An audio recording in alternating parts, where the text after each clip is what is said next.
Yes, sir. Welcome back to Stream Catchers. It's your boy, AB. Hello there. I'm Jack. What's going on, AB? Hey, buddy. How you doing? Doing really good. I'm excited to talk about Bad Batch, man. Same. Just letting y'all know, we are going to dive heavy into some spoilers. So if you haven't caught the episode, make sure you catch it and come back to us. Uh, Yeah, definitely. Brief, quick synopsis, rundown of the episode. Our team is still on Braca, where they left us off on episode 7. And they are on this Jedi cruiser scavenging for parts. We see Crosshair for the first time in weeks. Woo! He has been alerted that the batch are still on Braca, so he takes a squad of clones out there. He corners them. They sort of have a little bit of a face-to-face. It's a game of cat and mouse throughout most of the episode. Our heroes get split apart at one point. We had talked about wanting that to happen. So that goes that way. Hunter and Omega are off on their own. Tech, Echo, Wrecker are off on their own. They plan to meet at the Marauder. Our ship has been named. Yes. And as Echo and not Echo, as Hunter and Omega pop up to the ship, they're the first ones to get there. We see a bunch of clones have been taken out, and we are shown for the first time in Bad Batch a very famous bounty hunter, Cad Bane, has subdued these clones, and we get a little bit of an Old West style face-off between him and Hunter. Hunter gets shot in the chest, and Omega is stunned and taken away as the rest of the match rendezvous with Hunter and escape the clutches of the Empire. So lots happened in this episode. New faces. We see Crosshair again. We see a new bounty hunter. Jack, what did you think of this episode? Well, first things first. Great recap. Thank you for doing that. That was a really good recap. Thank you. Yeah. I feel like Cad Bane's probably a fan favorite of Clone Wars. Sure. A bounty hunter good enough to go toe to toe with Obi-Wan several times. I was thrilled to see him. I wasn't I wasn't crazy surprised, but I think that he really got his intro was great. I mean, they played heavily on him being kind of the Old West style bounty hunter. He's got the hat, he's got the energy. They even have the little standoff. Cad Bane and Hunter. It was very exciting to watch. I like Heavy Clint Eastwood energy. Yeah, for sure. Which is, when you think about it, Mandalorian is kind of a Western. It gives you Western vibes, and this was no different. This was they really shove it in your face in this one. Same, yeah. And I do dig a Western, so I really got a joy out of seeing that scene. For me, we're halfway through the show. Yeah. And for the last, I want to say 4 weeks, I've been saying this episode is my favorite one since episode 1. But I'm ready to finally say this was my favorite episode. Ooh, you would take this one over episode 1? I really liked this episode. It finally got Crosshair back in the fold. It really made me start caring about these characters. It was the first time they were in any real peril. And I felt myself saying, oh, they're going to get caught by the Empire here. They're all going to get taken. I was surprised by Cad Bane. I did not see that coming. And when he shoots Hunter in the chest, I was like, oh, my God, is Hunter dead? Like, I didn't see any of that coming at all. And so it feels like I got everything I had been wanting so far in the show. And I feel like before we started watching Bad Batch, I knew I was gonna like it, but I didn't think I would love it. And I was kind of right as the show started. I was into it. It was something to watch. But even yesterday, today being Saturday as we're recording this, even yesterday as I sat down, it was probably 10 o'clock where I was like, oh yeah, Bad Batch. Right. Yeah. Kind of an afterthought. It's like, oh yeah, this is supposed to be my Friday thing that I'm looking forward to. And I think for the first time in 8 weeks, I am excited. Like, I am looking forward to seeing what happens next week.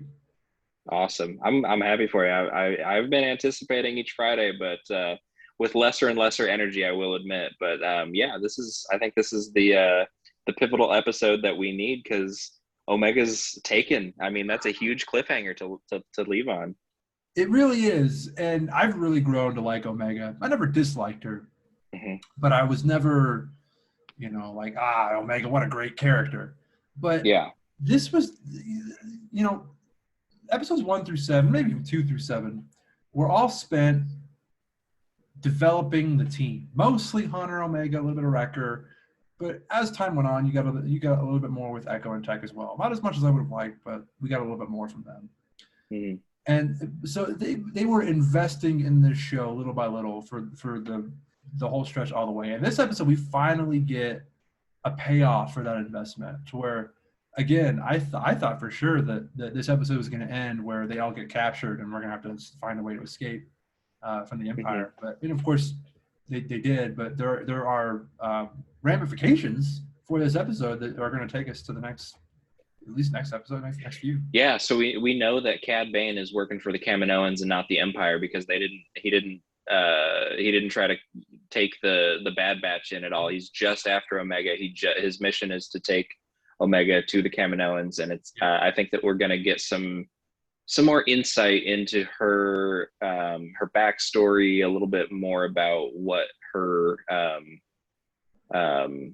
purpose, I guess, is, because she's a clone. She has to have had a direct purpose to be made by the Kaminoans. So Sure. I think we're gonna. There's a really, really brief scene with the Prime Minister of the Kaminoans, and then what's her name? Lady Nala Se. Nala Se. Yeah, I almost said Sylvie. From our Loki episodes. Watch our Loki episode. There was a conversation between Nala Se and the Prime Minister where I don't think that we had seen anything mentioned up to this point. That obviously now we can assume that they hired Finnick. But yes, I have that in my notes. Yeah. Yeah. So but that hadn't been implied up until then, right? Or did that just go over my head?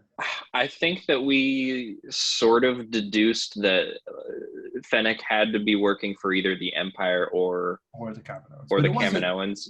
We don't have a whole lot of pieces on the board. I mean, there's not a whole lot of angles it could have been. Right. Well, they had that scene, and it was they did mention as well that there's something to her that we still aren't privy to. So right.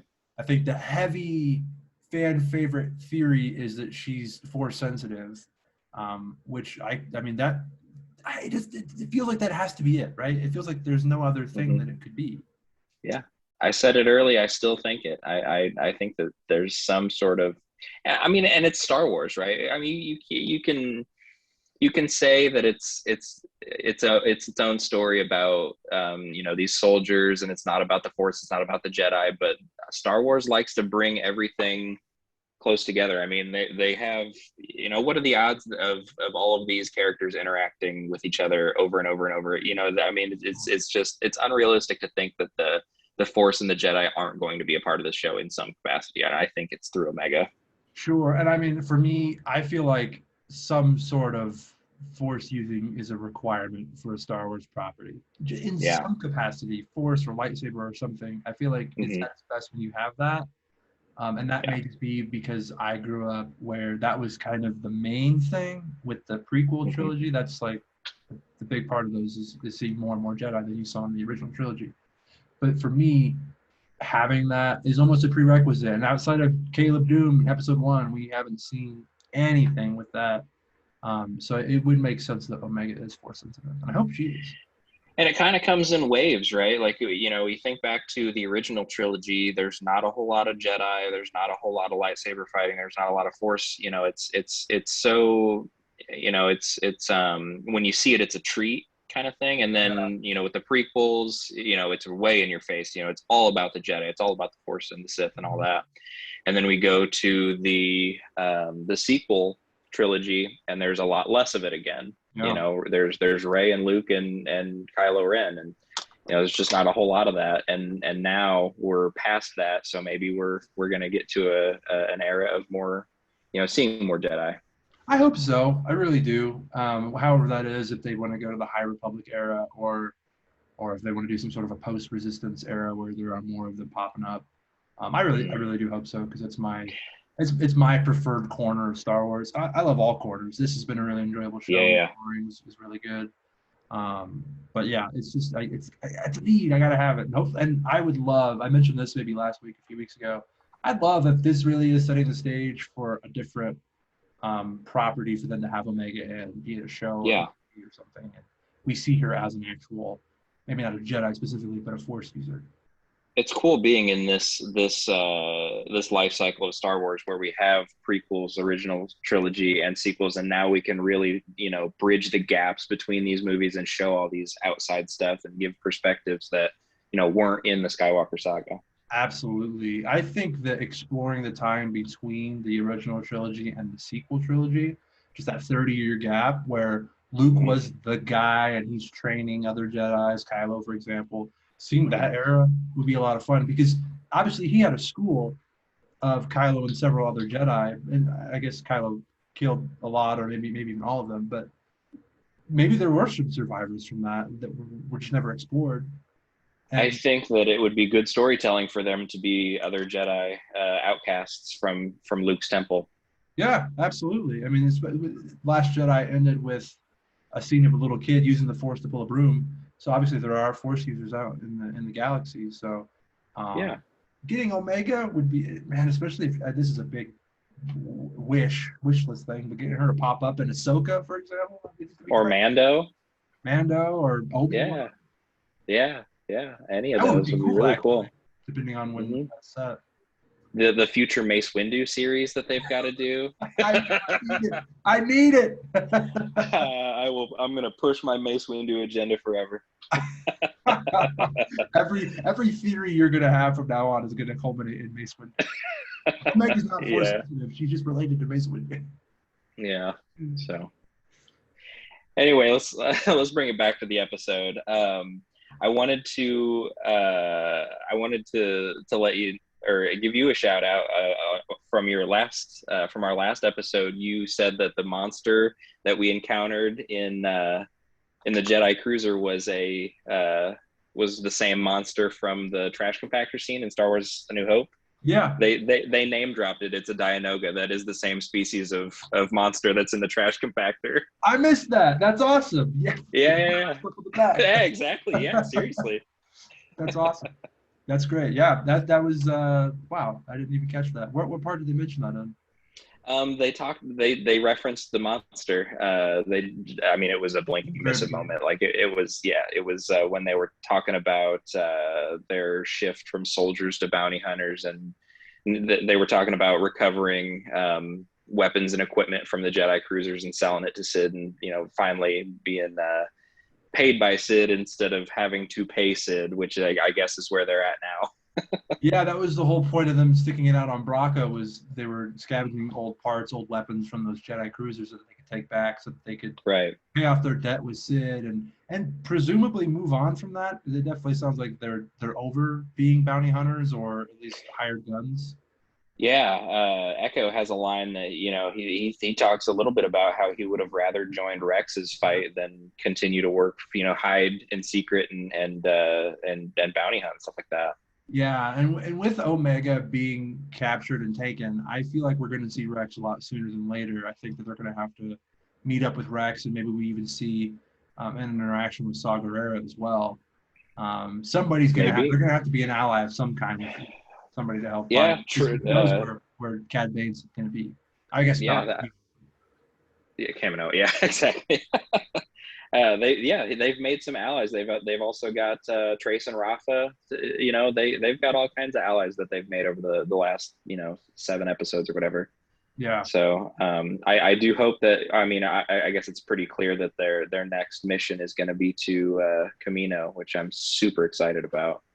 I am too. I think both of us mentioned it either last week or the week before that we're kind of ready for them to get back to Kamino.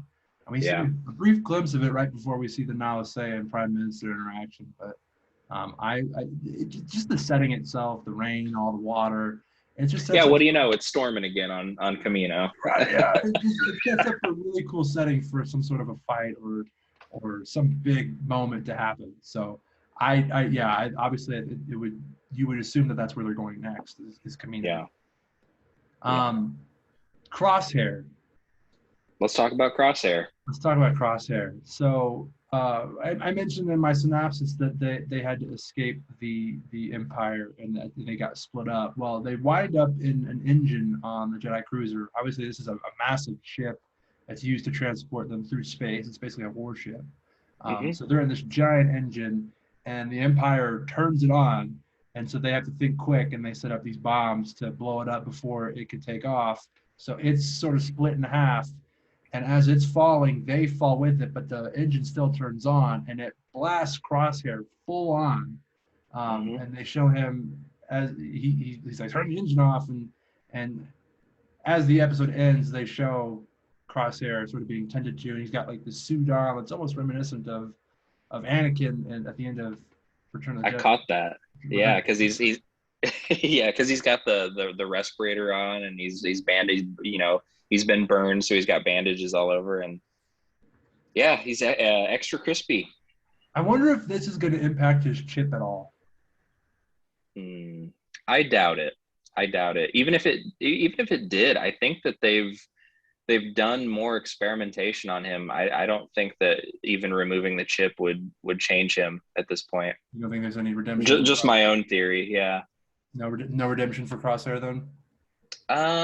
I do think that Crosshair could be redeemed. I don't know how they'll go about it, but after watching this episode, I'm good with him being solidified as a villain. I think he works really well as a villain, and maybe it's time to cut ties. Yeah, he was always more of you know, the mean He's got that one. intensity of a villain, and it's hard to play that as a hero. And I couldn't really see him being best friends with Omega. I mean, even Tech has not Tech, Echo has shown a more of a friend type role with Yeah, Omega. So I can't see Crosshair doing that either.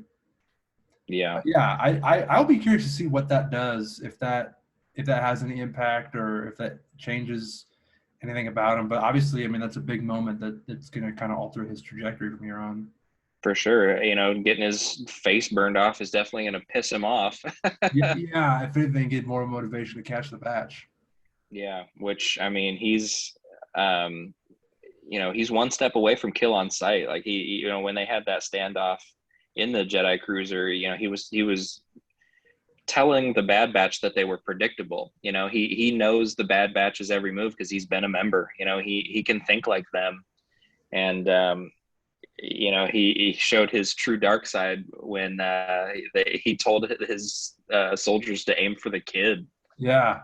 Well, and that's a good point too that you mentioned that he knows the batch very well. As soon as they pop up on Braca, the clones are all say, "Ah, there's no sign of life force," and he's like, "No, they're jamming our thing. They're still here. They're on the ship right now." And so he just, and even when so there's another point too where they tap into their comms, and that way, and so Crosshair is like, "Oh, we're going to be in this area." And then of course he knows that they're tapping to the comm, so he finds them in the engine. So it's 2 steps ahead of him. he knows everything about them and all their moves and all their tactics. So it'll be interesting to see more of that. I'm excited to see what else they do with that. Yeah, for sure. That's all my Crosshair notes. Do you have anything else on Crosshair? No, I'm just excited that he's back. I've been wanting to see it. I've been wanting to see him, and For sure. I like that they gave us Crosshair, and they're also setting up for something else to have. Who knows? Maybe he gets a new suit. Maybe he gets something. I really want to see what they do with him next. Yeah, I mean, it looked like his eye got burned pretty bad. Do you think he'll have like an altered helmet or something that accommodates like just like a special eye thing or something? Perhaps we know he's a sniper, right? So maybe it's similar to a Deadshot type thing, Maybe that'd be pretty cool. right? Yeah, that'd be pretty Yeah, solid. from what we've talked about in our previous podcast, we've called a lot.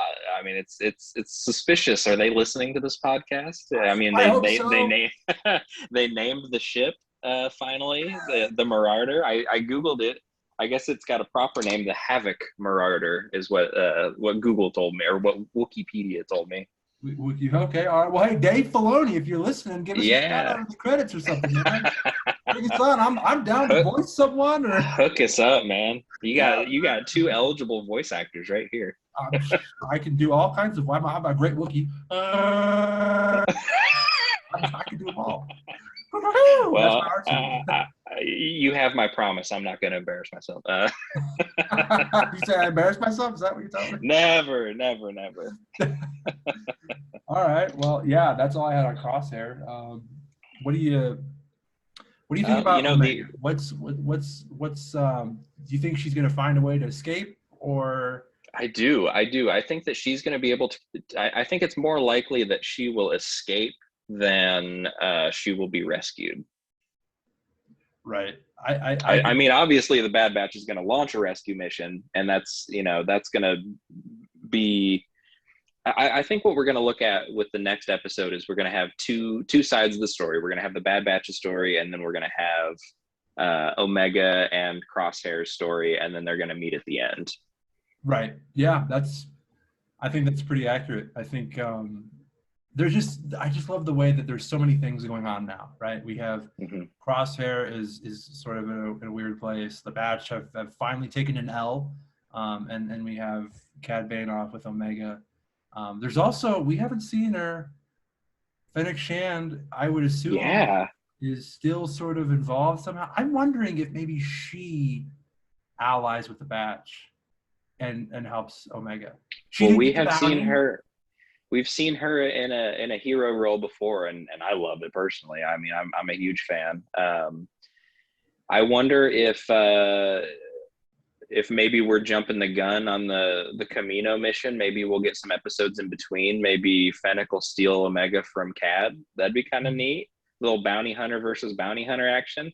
I mean, they could separate Omega from the Bad Batch until the end of the season. This could be, the L of the season where, they have to pick themselves up, dust themselves off, form a new team with some new hero characters, get back to Saw Gerrera and Rex and really pull off a big mission for the end of the season. I don't think that they're going to get back with Omega right away on the next episode. I think that that's going to be their main objective, and maybe we see them get to Camino and something happens where Omega gets taken again by somebody else, or who knows what happens. But I could see it being similar to Mandalorian, where Grogu got taken, what was it, episode 4 or 5? Yeah, that's true.